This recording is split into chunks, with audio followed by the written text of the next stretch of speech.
Hello students, आपका हमारे YouTube channel पर स्वागत है। तो आज इस वीडियो में हम बीए प्रोग्राम 6th सेमेस्टर का आपका जो डीएससी का सब्जेक्ट है अंडरस्टैंडिंग सावरकर ये करने वाले हैं।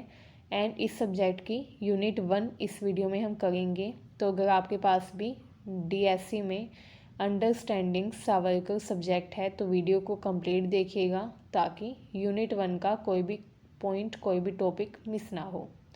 तो देखिए, जैसे आपने 5th सेमेस्टर में एक सब्जेक्ट पढ़ा था अंडरस्टैंडिंग अम्बेडकर, जिसमें आपने अम्बेडकर के पॉलिटिकल व्यूज़ जाने थे, अम्बेडकर की जो आइडियोलॉजी थी उसके बारे में पढ़ा था। उन्होंने जो जो फिलोसफी दी थी, उनका कॉन्स्टिट्यूशन मेकिंग में जो भी कॉन्ट्रीब्यूशन रहा, वो सब आपने यूनिट में कवर किया था। वैसे ही अब हमको 6th सेमेस्टर में अंडरस्टैंडिंग सावरकर करना है, जिसमें हम वीर सावरकर के बारे में पढ़ेंगे कि उनके क्या पॉलिटिकल व्यूज़ थे, क्या उनकी फ़िलोसफीज़ थी। ठीक है, तो यूनिट 1 में अगर हम देखें, यूनिट 1 में आपको पढ़ना है सावरकर एंड इंडियन हिस्टोरियोग्राफी। ठीक है, तो आइए स्टार्ट करते हैं। बिफोर स्टार्टिंग, अगर आपने अब तक हमारे चैनल को सब्सक्राइब नहीं किया है तो कर लीजिए ताकि आने वाली हर वीडियो की अपडेट आपको टाइम से मिलती रहे। तो आइए स्टार्ट करते हैं। तो सबसे पहले तो अगर हम बात करें वीर सावरकर की, तो वीर सावरकर का पूरा नाम है विनायक दामोदर सावरकर। ठीक है, 28 मई 1883 को महाराष्ट्र में इनका जन्म हुआ तथा इनकी मृत्यु हुई 26 फरवरी 1966 में मुंबई में। ठीक है, वीर सावरकर जो थे वो एक प्रमुख स्वतंत्रता सेनानी थे। भारत को स्वतंत्रता दिलाने के लिए उन्होंने काफ़ी कार्य किए, काफ़ी योगदान दिया। ठीक है, वो एक क्रांतिकारी थे। समाज में सुधार लाने का उन्होंने निरंतर प्रयास किया। सावरकर चाहते थे कि समाज में जो भी बुराइयां व्याप्त है, जो सामाजिक बुराइयां हैं जो कि समाज के विकास को बाधित कर रही है, उन सारी बुराइयों को दूर किया जाए। इसलिए उन्होंने समाज सुधारक के रूप में भी काफ़ी मुख्य भूमिका निभाई। इसके अलावा उन्होंने बुक भी लिखी थी हिंदुत्व नाम से, तो वो एक लेखक भी थे। ठीक है, तथा हिंदुत्व विचारधारा के प्रणेता भी उन्हें कहा जाता है, क्योंकि हिंदुत्व की जो विचारधारा थी, हिंदुत्व की जो आइडियोलॉजी थी, उसका जो इंट्रोडक्शन था वो वीर सावरकर के द्वारा ही दिया गया था। ठीक है, उन्होंने भारत की स्वतंत्रता के लिए ब्रिटिश शासन के खिलाफ संघर्ष किया तथा समाज में कई सुधार लाने का प्रयास किया। स्वतंत्रता संग्राम में वीर सावरकर ने योगदान दिया। 1905 में बंगाल विभाजन के विरोध में उन्होंने सक्रिय रूप से भाग लिया। ठीक है, 1905 में आप जानते हैं बंगाल का विभाजन हो गया था। एंड बंगाल का जब विभाजन हुआ तो इसका विरोध किया वीर सावरकर ने। ठीक है, क्योंकि वो नहीं चाहते थे कि बंगाल का विभाजन हो। वो मानते थे कि बंगाल के विभाजन से हिंदू मुस्लिम के बीच में दरार और भी ज़्यादा बढ़ जाएगी। ठीक है, 1909 में लंदन में रहते हुए उन्होंने फ्री इंडिया सोसाइटी की स्थापना की तथा भारतीय छात्रों को स्वतंत्रता संग्राम से जोड़ा। शुरुआत से ही वीर सावरकर चाहते थे कि भारत को स्वतंत्रता मिले एंड इसके लिए उन्होंने निरंतर प्रयास भी किया। फ्री इंडिया सोसाइटी नाम की एक संस्था की उन्होंने स्थापना की। कब? 1909 में, जब वो लंदन में गए हुए थे। लंदन में जो भी भारतीय छात्र थे उनको उन्होंने इस संस्था के माध्यम से भारत के स्वतंत्रता संग्राम के साथ जोड़ा, कनेक्ट किया। ठीक है, 1910 में ब्रिटिश सरकार ने उनको गिरफ्तार कर लिया तथा अंडमान व निकोबार द्वीप समूह की सेल्युलर जेल में, काला पानी की जेल में भेज दिया, जहां पर उन्होंने कई वर्षों तक कठोर कारावास सहा, काफ़ी यातनाएं झेली। जेल में रहते हुए उन्होंने हिंदुत्व नाम की बुक लिखी, एक पुस्तक लिखी, जिसमें उन्होंने हिंदू राष्ट्र की अवधारणा का वर्णन किया। ठीक है, हिंदू राष्ट्र की अवधारणा को पेश किया। अब वीर सावरकर ने हिंदुत्व की जो विचारधारा दी थी, ये उनका सबसे इम्पोर्टेंट कंट्रीब्यूशन माना जाता है। ठीक है, वीर सावरकर ने हिंदुत्व शब्द को परिभाषित किया। उन्होंने हिंदुत्व शब्द को सिर्फ धर्म से नहीं बल्कि सांस्कृतिक व राष्ट्रीय पहचान से भी जोड़ा।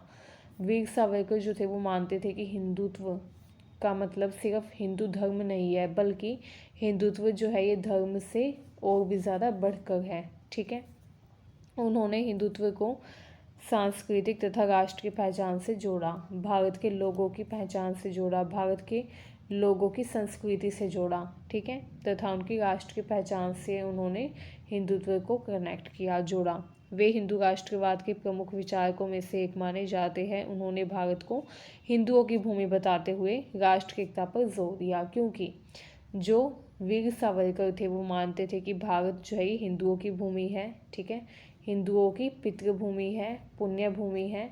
एंड इसीलिए उन्होंने भारत को हिंदुओं की भूमि बताते हुए राष्ट्र की एकता पर जोर दिया तथा हिंदू राष्ट्रवाद पर उन्होंने जोर दिया। समाज सुधारक के रूप में अगर हम उनकी भूमिका की बात करें तो छुआछूत व जातिगत भेदभाव का विरोध किया वीर सावरकर ने। वो जातिगत व्यवस्था के खिलाफ थे, भेदभाव के खिलाफ थे, छुआछूत की व्यवस्था के वो खिलाफ थे। हिंदू समाज में सुधार लाने के लिए उन्होंने अलग अलग अभियान चलाए ताकि हिंदू समाज में व्याप्त बुराइयों को दूर किया जा सके। महिलाओं की शिक्षा को बढ़ाने पर तथा महिलाओं के सशक्तिकरण पर उन्होंने जोर दिया। महात्मा गांधी की हत्या के बाद उन पर साजिशों का आरोप लगा, जिसके बाद उनकी कुछ आलोचना भी हुई, ठीक है।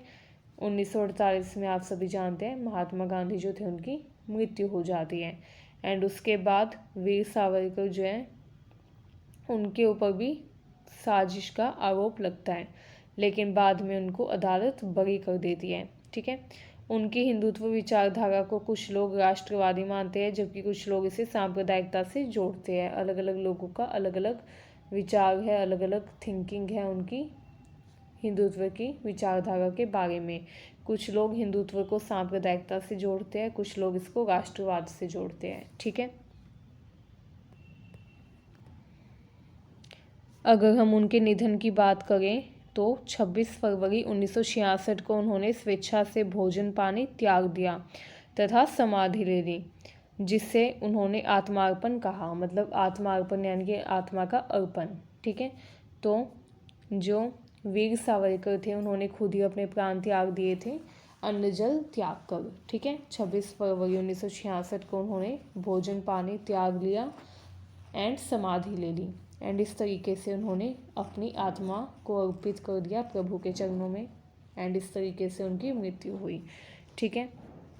निष्कर्ष देखिए, वीर सावरकर भारतीय स्वतंत्रता संग्राम के एक क्रांतिकारी नेता थे, जिन्होंने न केवल ब्रिटिश शासन का विरोध किया बल्कि समाज में सुधार लाने के लिए निरंतर प्रयास किया, हिंदुत्व की विचारधारा दी तथा उसको आगे बढ़ाया। इसके अलावा वे आज भी भारतीय राजनीति व इतिहास में एक प्रभावशाली तथा विवादास्पद व्यक्तित्व के रूप में देखे जाते हैं, ठीक है। काफ़ी प्रभावशाली व्यक्ति है वो, लेकिन कहीं ना कहीं उनके ऊपर विवाद तथा आलोचना भी कभी कभी नज़र आती है, ठीक है। अब हमारा यूनिट 1 का नेक्स्ट टॉपिक आता है Veer Savarkar and his historiography. तो हिस्टोरियोग्राफी होती क्या है? अगर हम बात करें हिस्टोरियोग्राफी की, जिसको हिंदी में इतिहास लेखन कहा जाता है, ये होती क्या है? जब हमको इतिहास लेखन के बारे में पता चलेगा तभी तो हम वीर सावरकर से इसको कनेक्ट कर पाएंगे। तो आइए सबसे पहले इतिहास लेखन यानी कि हिस्टोरियोग्राफी जान लेते हैं। इतिहास लेखन मतलब हिस्टोरियोग्राफी क्या होती है? ये एक प्रक्रिया होती है जिसमें इतिहास का अध्ययन किया जाता है तथा उसकी व्याख्या की जाती है।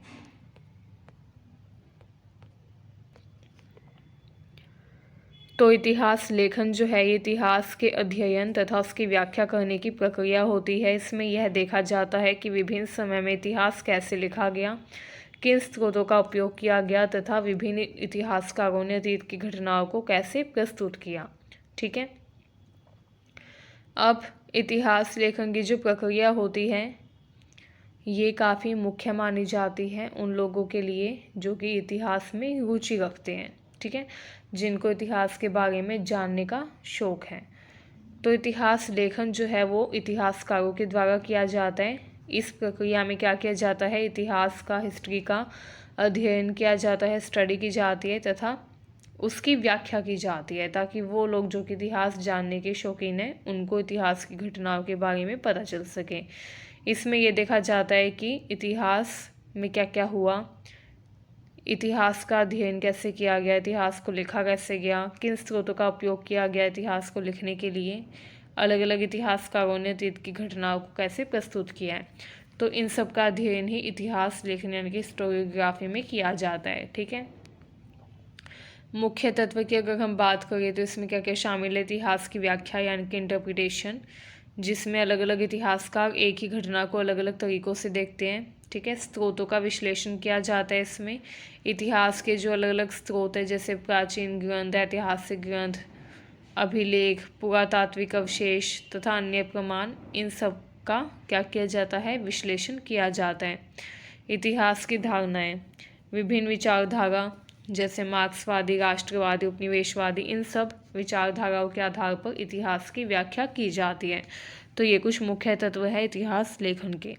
इन मुख्य तत्वों को शामिल किया जाता है इतिहास लेखन के दौरान, तथा जब हम हिस्टोरियोग्राफी के बारे में डीपली पढ़ते हैं तो इन सभी तथ्यों पर हमको विचार करना पड़ता है, इन सब का विश्लेषण करना पड़ता है। इतिहास लेखन यानी कि हिस्टोरियोग्राफी के अगर हम टाइप्स की बात करें, फर्स्ट आता है परंपरागत इतिहास लेखन, ट्रेडिशनल हिस्टोरियोग्राफी। इसमें क्या होता है? इसमें शासक, युद्धों तथा राजवंशों के इतिहास पर ध्यान दिया जाता है कि राजवंशों का क्या इतिहास रहा हमारे देश में। अलग अलग जो राजवंश आए, अलग अलग जो जैसे मुगल वंश, गुप्ता साम्राज्य, अलग अलग जो साम्राज्य आए, उन सब का क्या इतिहास रहा, युद्ध कब हुए, कैसे हुए, कौन कौन से युद्ध हुए, कौन से युद्ध में कौन जीता, किस शासक ने किस युद्ध में भाग लिया, कौन से शासक ने क्या बदलाव किए। तो ये सब कुछ परंपरागत इतिहास लेखन में पढ़ा जाता है, अध्ययन किया जाता है। नेक्स्ट आता है मार्क्सवाद इतिहास लेखन। इसमें आर्थिक व सामाजिक कारकों पर जोर दिया जाता है। ठीक है। एंड उसके बाद आता है उत्तर आधुनिक इतिहास लेखन, जिसमें इतिहास की घटनाओं की बहुआयामी व्याख्या की जाती है। मतलब कि अलग अलग आयामों से इतिहास की घटना को देखा जाता है, उसका विश्लेषण किया जाता है।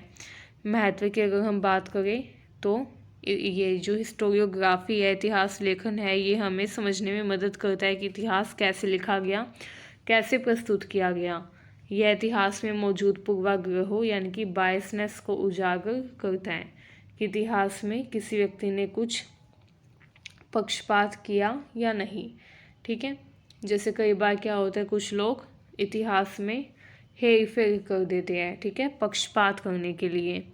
जैसे कोई शासक है, वो बहुत क्रूर रहा, उसने बहुत ही अत्याचार किए जनता के ऊपर, लेकिन उस शासक की सिर्फ तारीफ ही लिखी जाए, तो ये क्या हो गया? एक तरीके से पूर्वाग्रह हो गया। ठीक है, बायसनेस, पक्षपात हो गया। ठीक है। तो इस तरीके से इतिहास लेखन जो है, इससे हमको इतिहास में मौजूद इतिहास में क्या क्या पूर्वाग्रह रहे, क्या क्या पक्षपात या बायसनेस रही, वो सब भी जानने को इसमें हमें मिलता है। ठीक है। इसके अलावा अलग अलग दृष्टिकोणों को जानने से ऐतिहासिक घटनाओं की गहरी समझ भी विकसित होती है। जब हम अलग अलग दृष्टिकोणों से जानते हैं ऐतिहासिक घटनाओं को, तो हमारी जो समझ है वो भी ज़्यादा विकसित होती है। निष्कर्ष देखिए, इतिहास लेखन केवल अतीत की घटनाओं को लिखने की प्रक्रिया नहीं है, बल्कि ये समझने का तरीका भी है कि इतिहास को कैसे दर्ज किया गया, विभिन्न इतिहासकारों ने इसे कैसे व्याख्यायित किया। ठीक है। अभी तक हमने वीर सावरकर के बारे में जाना कि वीर सावरकर कौन थे, उन्होंने क्या क्या किया, क्या क्या उनकी भूमिका रही इतिहास में, समाज सुधारक के रूप में उन्होंने कैसे क्या कार्य किया, ये सब कुछ अभी हमने जाना। एंड इतिहास लेखन को जाना कि इतिहास लेखन क्या होता है, इतिहास लेखन कैसे किया जाता है, क्यों किया जाता है, ये सब जाना। आइए अब हम वीर सावरकर ने जो इतिहास लेखन किया, इसकी विशेषताएं जानते हैं। तो वीर सावरकर जो थे, उन्होंने भी हिस्टोरियोग्राफी में काफ़ी मुख्य भूमिका निभाई, इतिहास लेखन में बहुत ही मुख्य भूमिका निभाई। वीर दामोदर सावरकर जो थे, या विनायक दामोदर सावरकर जो थे, जिनका जन्म 1883 में हुआ था, उन्होंने न केवल एक क्रांतिकारी तथा विचारक के रूप में अपनी पहचान बनाई, बल्कि वो एक प्रभावशाली इतिहासकार भी थे। उन्होंने भारतीय इतिहास को राष्ट्रवादी दृष्टिकोण से देखा। वो भारत के इतिहास को राष्ट्रवाद से जोड़ते थे तथा हिंदुत्व से जोड़ते थे, एंड इसी से वो भारत को देखते थे, भारत के राष्ट्रवाद को, भारत के इतिहास को देखते थे। ठीक है। उनके इतिहास लेखन की विशेषताएं जो हैं वो काफ़ी अलग अलग हैं, जो कि उनके इतिहास लेखन को भी ज़्यादा प्रमुखता प्रदान करती है। ठीक है। तो आइए देखते हैं वीर सावरकर के इतिहास लेखन की मुख्य विशेषताएं। पहला आता है राष्ट्रवादी इतिहास लेखन। तो वीर सावरकर जो थे, उन्होंने जो इतिहास लेखन किया वो पूरी तरीके से राष्ट्रवादी भावना पर आधारित था, राष्ट्रवादी भावना से प्रेरित था। ठीक है, उनके इतिहास लेखन में हमको राष्ट्रवाद की झलक देखने को मिलती है, राष्ट्रवादी भावनाओं की झलक देखने को मिलती है। उन्होंने भारतीय स्वतंत्रता संग्राम को केवल राजनीतिक घटना नहीं बल्कि एक राष्ट्रीय संघर्ष के रूप में प्रस्तुत किया। वे मानते थे कि भारत में जो स्वतंत्रता संग्राम हुआ था वो महज एक राजनीतिक घटना हम नहीं बोल सकते, क्योंकि राजनीतिक घटना जो है वो घटना होती है जिसमें काफ़ी कम लोग शामिल होते हैं, सिर्फ पॉलिटिशियंस, राजनीतिज्ञ ही शामिल होते हैं। लेकिन हमारा जो स्वतंत्रता संग्राम था उसमें पूरा भारत शामिल हुआ था, पुरुषों से लेकर महिलाओं तक, महिलाओं से लेकर बच्चों तक, बच्चों से लेकर बुजुर्गों तक, पूरा भारत हमारे स्वतंत्रता संग्राम में शामिल हुआ था। एंड क्योंकि बड़े पैमाने पर लोग इस स्वतंत्रता संग्राम में शामिल हुए थे भारत को आज़ादी दिलाने के लिए, तो इसीलिए वीर सावरकर मानते हैं कि ये एक राजनीतिक घटना नहीं थी बल्कि एक राष्ट्रीय संघर्ष था। राष्ट्रीय संघर्ष मतलब वो संघर्ष जिसमें पूरा राष्ट्र शामिल हो, तो वो भारतीय स्वतंत्रता संग्राम को एक राष्ट्रीय संघर्ष मानते हैं। एंड यही उन्होंने अपने इतिहास लेखन में बताया है। ठीक है, उनका मानना था कि इतिहास केवल तथ्यों का संकलन नहीं होता, इतिहास का मतलब सिर्फ ये नहीं होता कि हम फैक्ट्स लिख दें लाइन वाइज, बल्कि राष्ट्रीय चेतना को जागृत करने का ये एक साधन है। इतिहास जब हम पढ़ते हैं तो हमारी राष्ट्रीय चेतना जागृत होती है। आप कभी देखिएगा, आप अगर हिस्ट्री पढ़ेंगे, हिस्ट्री में डीप जाएंगे, अलग अलग राजाओं के बारे में पढ़ेंगे, अलग अलग राजवंशों के बारे में पढ़ेंगे, तो आपको काफ़ी ज़्यादा मोटिवेटेड फील होगा कि कैसे हमारे देश में राजा रहे। आप अगर भारत के स्वतंत्रता सेनानियों के बारे में पढ़ेंगे, फॉर एग्ज़ाम्पल महात्मा गांधी के बारे में, या फिर अगर आप लाला लाजपत राय के बारे में पढ़ते हैं, भीमराव अंबेडकर जी के बारे में पढ़ते हैं, तो आपको काफ़ी ज़्यादा मोटिवेशन मिलेगा, प्रेरणा मिलेगी, क्योंकि उन्होंने अपने जीवन में इतने संघर्षों के बावजूद कैसे सभी लोगों के जीवन को उन्होंने प्रभावित किया, सभी लोगों के जीवन में खुशियाँ लाने में उन्होंने कैसे मुख्य भूमिका निभाई, ये सब पढ़कर आपको काफ़ी ज़्यादा प्रेरित फील होगा। आपकी जो राष्ट्रीय भावना है वो भी ज़्यादा जागृत हो जाएगी, प्रबल हो जाएगी। तो यही होता है, एंड यही वीर सावरकर मानते थे। वीर सावरकर मानते थे कि इतिहास जो है ये सिर्फ तथ्यों का संकलन नहीं होता, बल्कि जब हम इतिहास पढ़ते हैं तो हमारे मन में, हमारे भीतर एक राष्ट्रीय चेतना जागृत हो जाती है। ठीक है, एंड इसीलिए जब हम वीर सावरकर का इतिहास लेखन देखते हैं, उनकी स्टोरियोग्राफी देखते हैं, तो उसमें हमको राष्ट्रवादी इतिहास लेखन की झलक देखने को मिलती है, राष्ट्रवाद की छवि देखने को मिलती है। ठीक है, नेक्स्ट आता है हिंदुत्व पर केंद्रित दृष्टिकोण। वीर सावरकर जब उन्होंने अपने इतिहास लेखन में हिंदुत्व को बहुत ही मुख्य स्थान दिया, हिंदुत्व की विचारधारा पेश की, उन्होंने इतिहास को हिंदू राष्ट्रवाद के संदर्भ में देखा। ठीक है, उन्होंने एक बुक लिखी थी जिसका नाम था हिंदुत्व। ये बुक उन्होंने 1923 में लिखी थी, तथा इस बुक में उन्होंने भारत को हिंदुओं की पवित्र भूमि बताया। उन्होंने कहा कि भारत जो है वो हिंदुओं की प्रमुख भूमि है, पवित्र भूमि है तथा पितृभूमि है। ठीक है, फादरलैंड है। इसके अलावा उन्होंने यह स्थापित करने का प्रयास किया कि भारतीय इतिहास हिंदू सभ्यता का इतिहास है। उन्होंने कहा कि जब हम भारतीय इतिहास पढ़ते हैं तो हमको हिंदू सभ्यता का ही इतिहास देखने को मिलता है, एंड इसीलिए भारत जो है ये भी एक हिंदुत्व पर आधारित देश है। ठीक है, ये उन्होंने विचार दिया। नेक्स्ट आता है वीरता तथा संघर्ष का महत्व। वीर सावरकर ने भारतीय इतिहास को वीरता व संघर्ष के दृष्टिकोण से भी देखा। 1857 का जो स्वतंत्रता संग्राम हुआ था, जिसको पहली स्वतंत्रता क्रांति कहा जाता है, इसको भी उन्होंने अपने जो इतिहास लेखन था उसमें पेश किया। ठीक है, ताकि लोगों को वीरता का संदेश मिले कि हमें वीर बनना चाहिए, अपने अधिकारों के लिए लड़ना चाहिए। ठीक है, उन्होंने एक बुक लिखी थी 1857 का स्वतंत्रता संग्राम। इस बुक में उन्होंने भारतीय वीरों की भूमिका को उजागर किया था कि भारतीय वीरों ने क्या मुख्य कार्य किए थे, क्या मुख्य भूमिका निभाई थी स्वतंत्रता संग्राम में। ठीक है, नेक्स्ट आता है विदेशी आक्रांताओं का विरोध। उनके इतिहास लेखन में हमें विदेशी आक्रांताओं के प्रति कड़ा विरोध देखने को भी मिलता है। उन्होंने मुगलों तथा ब्रिटिश शासकों को भारत की स्वतंत्रता व सांस्कृतिक मूल्यों के लिए खतरा बताया। उन्होंने कहा कि मुगल तथा ब्रिटिश शासक जो है वो भारत की स्वतंत्रता के लिए, भारत की संस्कृति के लिए खतरा है। ठीक है, वे मानते थे कि ये विदेशी आक्रांत हैं। आक्रांत मतलब जो विदेश से आए हैं आक्रमण करने के लिए। ठीक है, एंड ये जो मुगल तथा ब्रिटिश लोग हैं ये क्या करेंगे, हमारी संस्कृति को जड़ से उखाड़ देंगे, ये लोग मानते थे। ठीक है, एंड वीर सावरकर जो थे वो भी कहीं ना कहीं ये मानते थे, इसलिए वो चिंतित भी थे तथा उन्होंने इसीलिए विदेशी आक्रांताओं का, विदेशी लोगों का विरोध किया। वे ये मानते थे कि विदेशी शासन ने भारतीय सभ्यता तथा संस्कृति को भी कमज़ोर कर दिया है। विदेशी शासन की वजह से भारत में विदेशी संस्कृति आ गई है, एंड विदेशी संस्कृति आने की वजह से क्या हो गया, लोग जो है वो क्या हो गए हैं, लोग अपने कल्चर से, अपनी संस्कृति से बिछड़ गए हैं, दूर हो गए हैं। ठीक है, तो इसलिए वीर सावरकर की जब हम इतिहास लेखन का अध्ययन करते हैं, हिस्टोरियोग्राफी की स्टडी करते हैं, तो हमको उसमें कहीं ना कहीं विदेशी आक्रांताओं का विरोध भी नज़र आता है। ठीक है, नेक्स्ट है ऐतिहासिक नायकों का गौरवगान।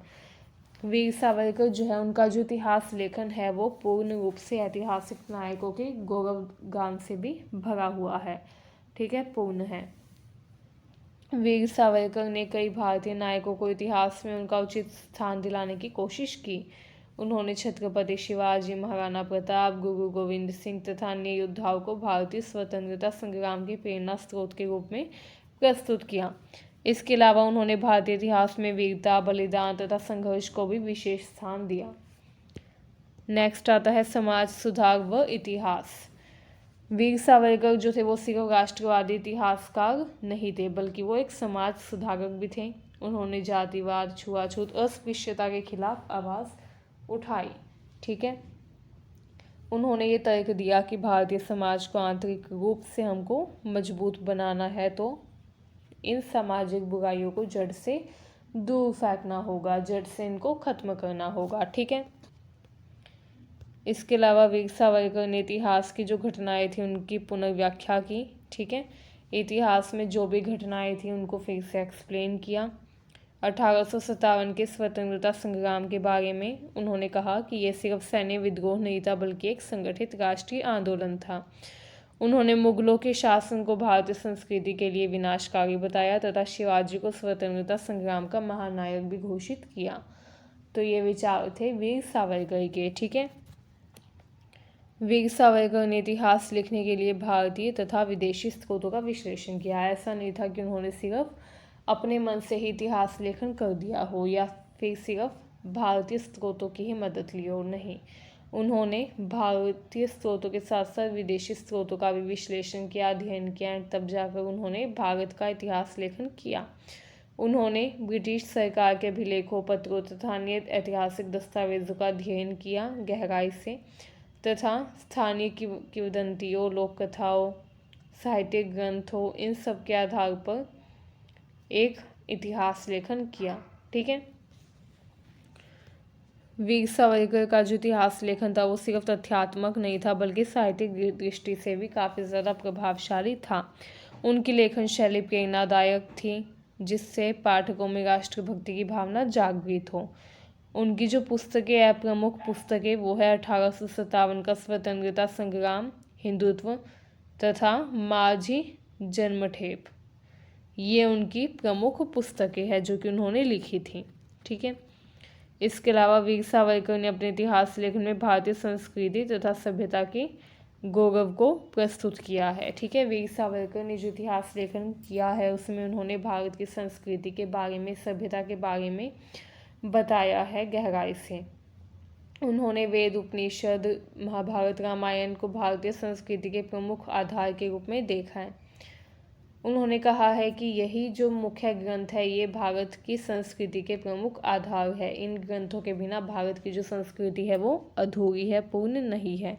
उन्होंने ये तर्क दिया कि भारतीय इतिहास को केवल भारतीय दृष्टिकोण से लिखा जाना चाहिए, ना कि विदेशी विचारधारा से।